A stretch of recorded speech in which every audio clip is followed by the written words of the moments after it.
Hello friends, welcome back to my channel Anila sweet home. ఎలా ఉన్నారు మీరంతా? నాకు కామెంట్లో చెప్పండి. నేను చాలా బాగున్నాను. ఈరోజు వచ్చేసి పాలతోటి నేను రసగుల్లా ఎలా ప్రిపేర్ చేయాలో చూపించబోతున్నాను అనమాట. అనుకోకుండా పాలు అనేవి విరిగిపోయినాయి, అందుకోసం దాన్ని పారేయకుండా రసగుల్లా ఎలా ప్రిపేర్ చేయాలో చూపించబోతున్నాను.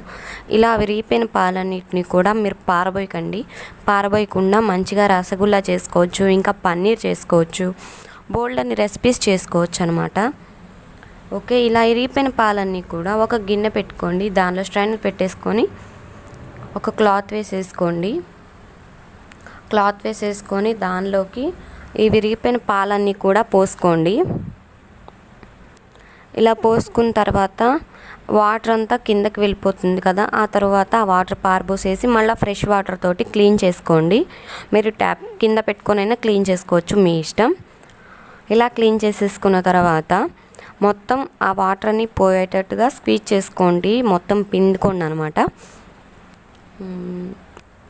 చూసారు కదా, ఇలా వీడియోలో చూపించినట్టు పిండుకోండి. మనం బయట నార్మల్గా తినే స్వీట్స్ లాగా టేస్ట్ అంతా రాకపోవచ్చు, బట్ మనం ఇంట్లో చేసుకొని తినేది మనకి ఇష్టం కదా. మన చేతులతో మనం ఏది చేసుకొని తిన్నా కూడా మనకి హెల్తీనే. బయట అయితే ఏదో ఒక కెమికల్ కలుపుతారు, గ్యారంటీ కలుపుతారు, ఎందుకంటే నిల్వ ఉండటానికి. వాళ్ళు బోల్డ్ స్వీట్లు చేస్తారు కాబట్టి కొంచెం ఏం చేయరు, బోల్డ్ అని చేస్తారు కాబట్టి వాళ్ళు గ్యారంటీ కెమికల్ కలుపుతారు. మనమైతే నార్మల్గా ఇంట్లో ఏ కెమికల్ లేకుండా చేసుకుంటాం. ఓకే, ఇప్పుడు ఇలాగ మొత్తం పిండేసుకున్న వాటర్ అంతా పోయినాయి కదా, మిగతా మిశ్రమం మొత్తం ఇలాగ ఒక గిన్నెలో వేసుకోండి. మొత్తం ఒక స్మూత్ డౌ లాగా ప్రిపేర్ చేసుకోండి.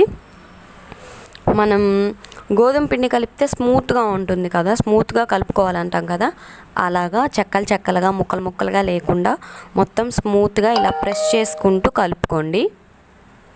ఇలా కలుపుకున్న తర్వాత దీన్ని చిన్న బాల్స్ లాగా చేసుకోవచ్చు, లేదా ఫింగర్స్ టైప్లో మీకు ఎలా కావాలంటే అలా. మీ షేప్ అనేది మీ ఇష్టం అండి, మీరు ఎలా తినాలనిపిస్తే అలా ప్రిపేర్ చేసుకోవచ్చు.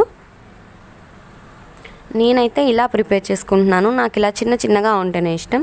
ఇదే సైజులో మీరు పెద్దగా ప్రిపేర్ చేసుకోవచ్చు, లడ్డూలా ప్రిపేర్ చేసుకోవచ్చు, నార్మల్గా స్వీట్స్ షాప్లో దొరుకుతాయి కదా, అలా కూడా ప్రిపేర్ చేసుకోవచ్చు.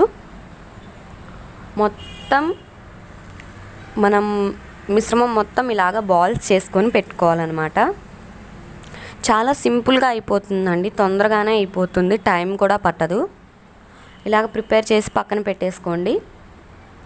ఆ తర్వాత స్టవ్ పైన ఒక గిన్నె పెట్టుకొని దానిలో 1/2 కప్ ఆఫ్ షుగర్ వేసుకోండి. 1/2 కప్ వేసుకున్నాను నేను షుగరు.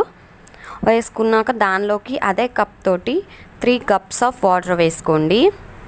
మీరు కావాలంటే షుగర్ని 1 కప్ తీసుకోవచ్చు, నేను 1/2నే తీసుకున్నాను.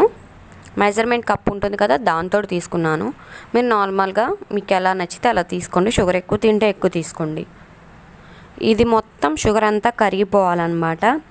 మన షుగర్ సిరప్ అనేది 3 కప్స్ ఆఫ్ వాటర్ పోసాం కదా, అది 2 కప్స్ అయ్యే వరకు మనం షుగర్ సిరప్ అనేది ప్రిపేర్ చేసుకోవాలన్నమాట.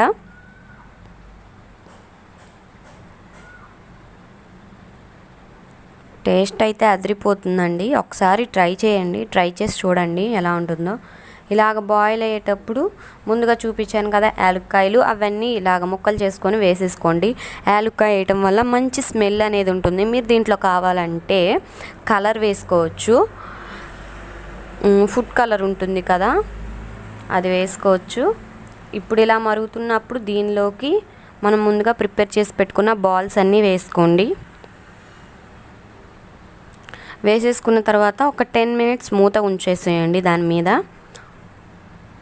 ఓకే, ఒక 10 మినిట్స్ అయిన తర్వాత చూస్తే ఇలాగా మొత్తం ఉబ్బిపోతాయి అన్నమాట. పెద్దగా చిన్న వేస్తాం కదా మనం, చాలా పెద్దవి అవుతాయి. నాకు ఇంకొంచెం సేపు ఉడకాలి అనిపించింది, అందుకని నేను మళ్ళీ 2 మినిట్స్ మూత పెట్టేసుకున్నాను. ఒక 2 మినిట్స్ ఉంచుకొని మళ్ళీ తీసిన తర్వాత ఇలాగ అవుతుందన్నమాట. ఇలా అయితే సరిపోతుంది, మనకు అర్థమవుతుంది. ఇలా ఉంటే సిరప్ కూడా సరిపోతుంది. మొత్తం జ్యూసీగా ఉండాలి, గట్టిగా ఉంటే అస్సలు బాగోదు, జ్యూసీగా ఉండాలి. ఇంతే ఫ్రెండ్స్, ఎలా అనిపించింది నాకు కామెంట్లో చెప్పండి.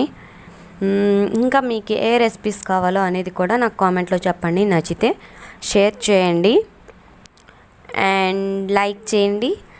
నా ఛానల్ని సబ్స్క్రైబ్ చేసుకోవడం మర్చిపోకండి. చాలా బాగుందండి, జ్యూసీగా బాగుంది, చాలా బాగుంది. Okay, thank you for watching. Bye bye.